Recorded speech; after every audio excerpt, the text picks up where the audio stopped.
Well, thank you very much, everybody. Please, this is a lot of fun. I just took a trip around and looked at your merchandise, and nobody makes it better. We're working right now on this right here. Had these hats. Make our farmers great again. That's what's happening.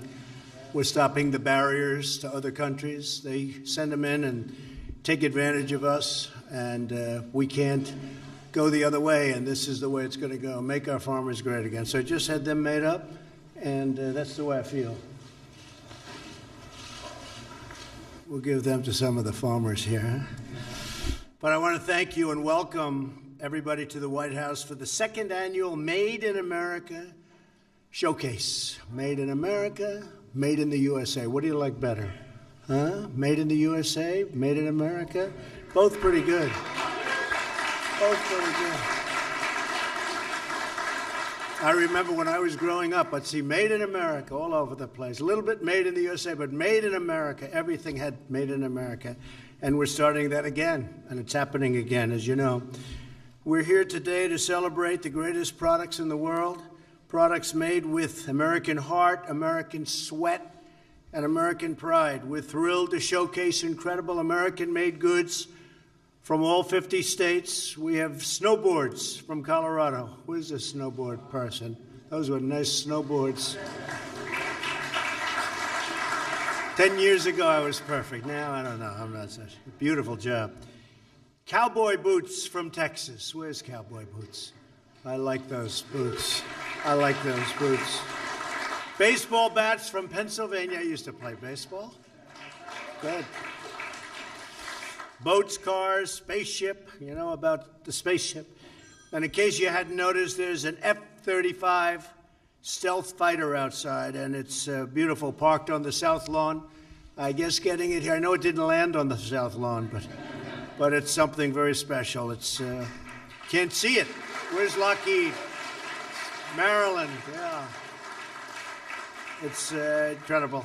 I went to one of the pilots. I was saying, how do you compare this with a certain other plane from the enemy? They said, well, the difference is when we fight, they can't see our plane. I said, that sounds like a pretty big advantage, right? It's called stealth, super stealth. All of these products have something special, very much in common.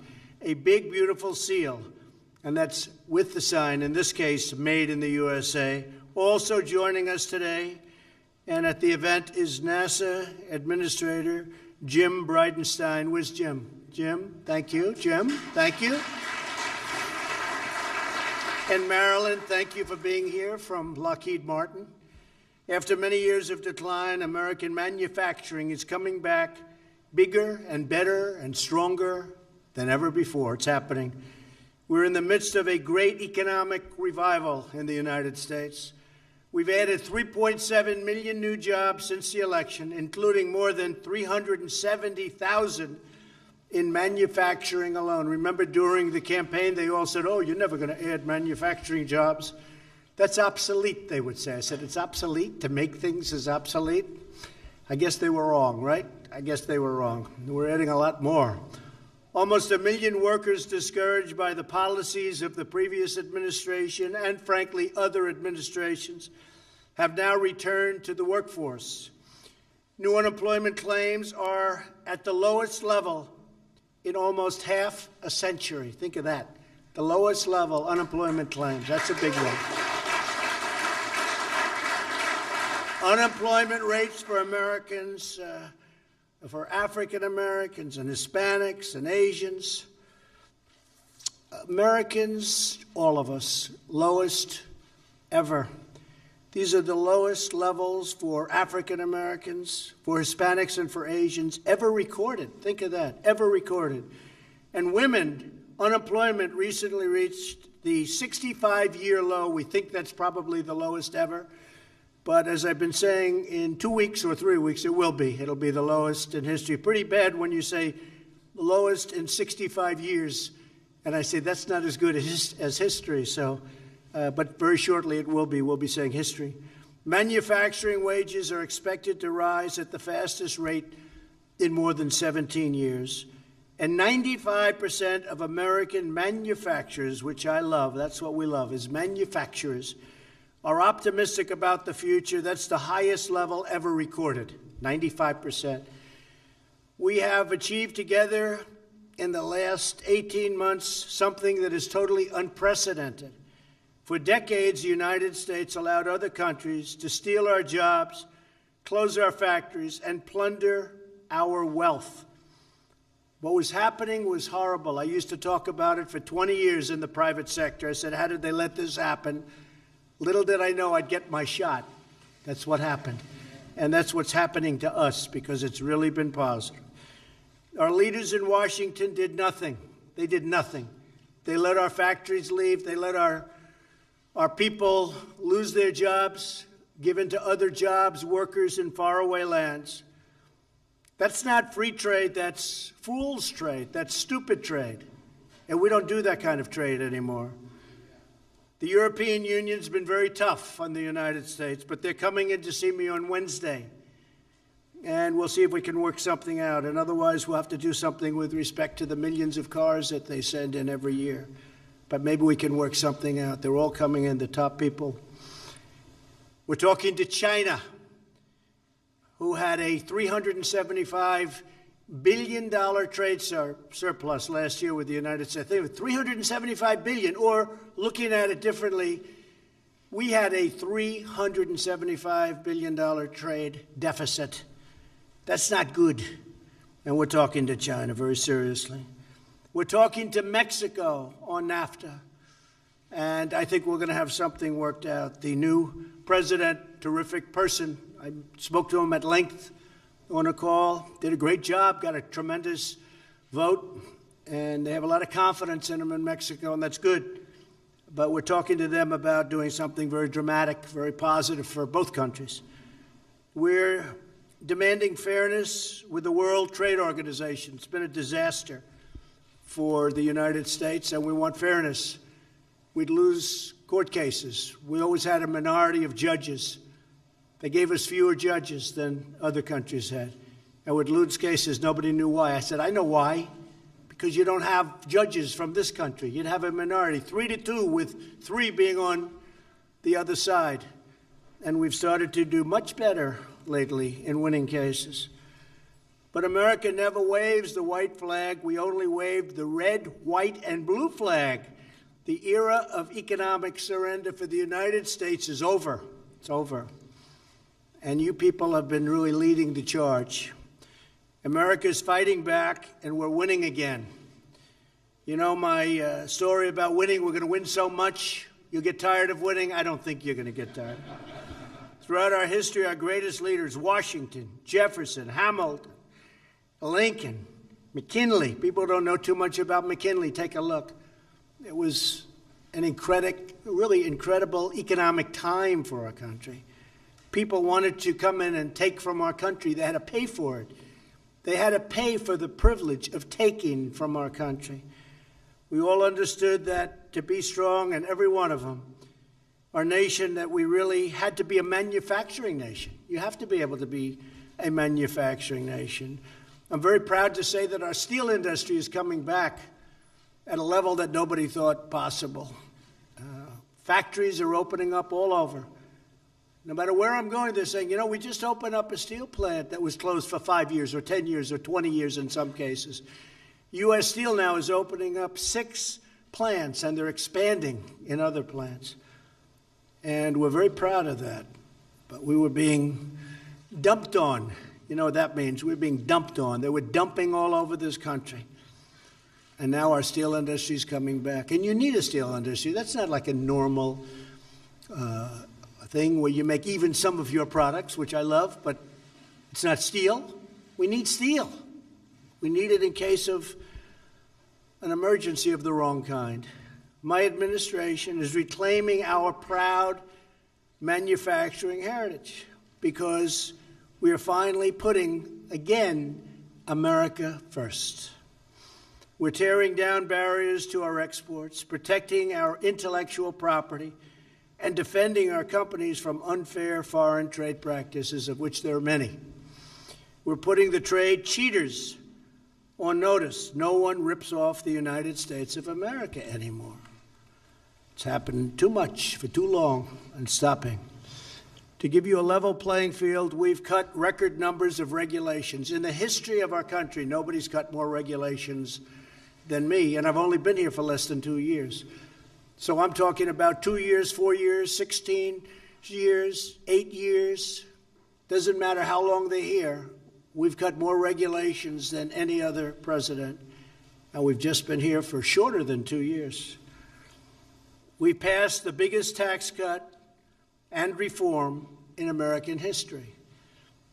We've gotten rid of the individual mandate from health care, which was a disaster for you and your businesses, where people had to pay for the privilege of not having to pay to get bad health care.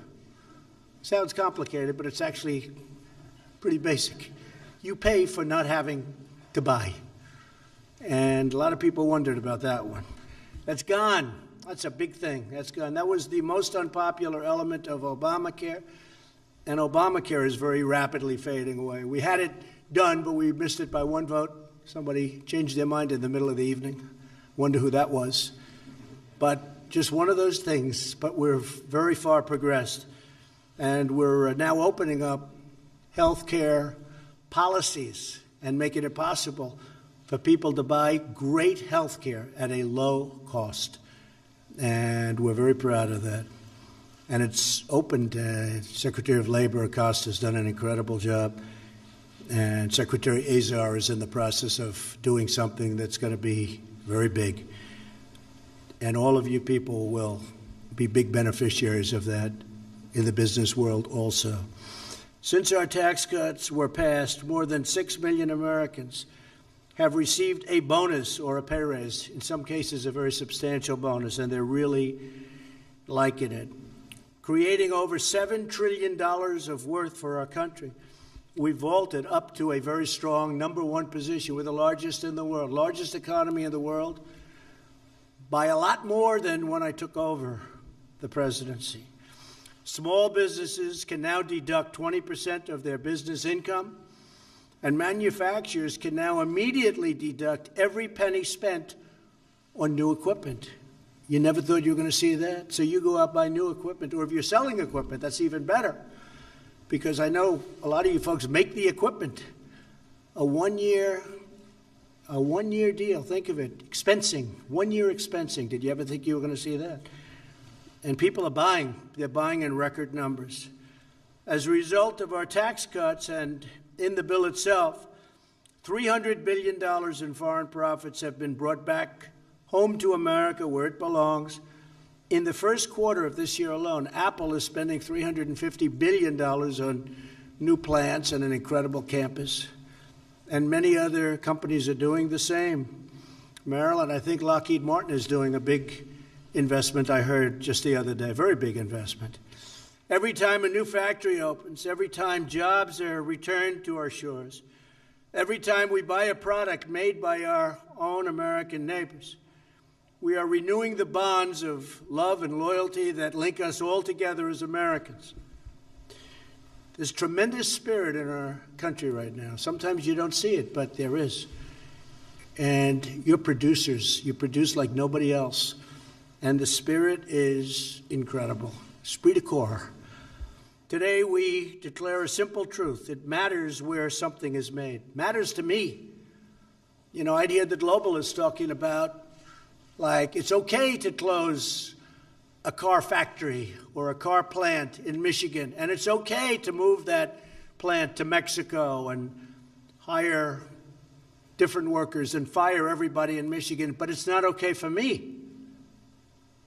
To me, it's a very bad thing, and that's stopping.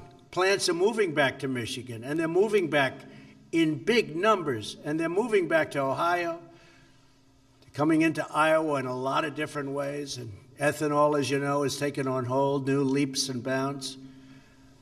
A lot of things are happening. Pennsylvania, you see what's going on there with steel. Pennsylvania's incredible what's happening in Pennsylvania. But you look at just steel. When you hear steel's doing well, you know Pennsylvania's doing well. But car plants are moving back into our country at numbers that soon will be records like we've never set before.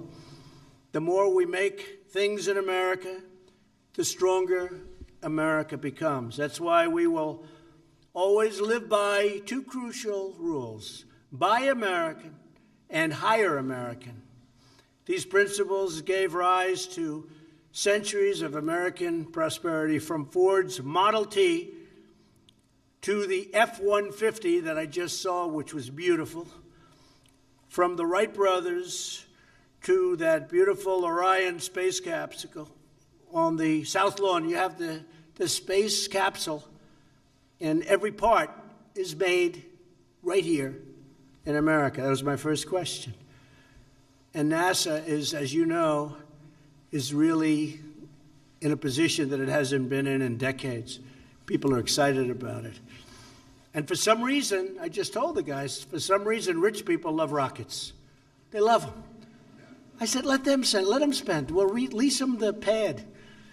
Get a lot of money, don't worry, they don't care. They just want to have their rocket go to Mars. Everybody wants to be the first. So let them go up and let them do it. Let these rich guys, they love those rockets. I never liked it as much as them. That's okay. But we have the real estate. You know, you can't send too many rockets up from too many locations. We have the places. We have the best places there are. So we have a lot of work going on at NASA that's being done by NASA. We also have a lot of work going on that's done by these very rich people that love sending rocket ships up to various places. And we're going to learn, and we're going to give them a lot of credit for doing it. It's great. When they want to do it, we think it's great. American ingenuity built the railroads. It linked the highways, put up the skyscrapers, and landed a man on the face of the moon. We can only imagine the incredible new marvels this century will bring. Can you imagine? You look at some of the things that are done today. I look at simple computer screens and what you have today and what you didn't have 2 years ago. Can you imagine what it's going to be in the future? But what we do is that these marvels, and you look at them, will dream, they've been forged, they've all been made in America, they will be made by the great hard-working patriots like the people in this room. Incredible people. I have to say, I know you've been through a lot over the last 10 years. And now every single person I met outside, where they were showing off their product and displaying their product, they're saying it's better now than ever before. They've never had a time like this. And I'm happy to hear it, because that's what I'm here for. You've never had a time like this. And I'll tell you something, it's going to get better. It's actually going to get better. You might not even be able to envision. We have so much potential in this country. It's actually going to get better. It's good now, really good, I guess, in a lot of ways. It's going to get even better. So I want to thank you again to everyone for showcasing your amazing products. We love our country, we love our people, and we love our great American flag. God bless you, and God bless America. Keep up the fantastic work. Really good job. Thank you. Thank you. Thank you. Thank you very much. Thank you.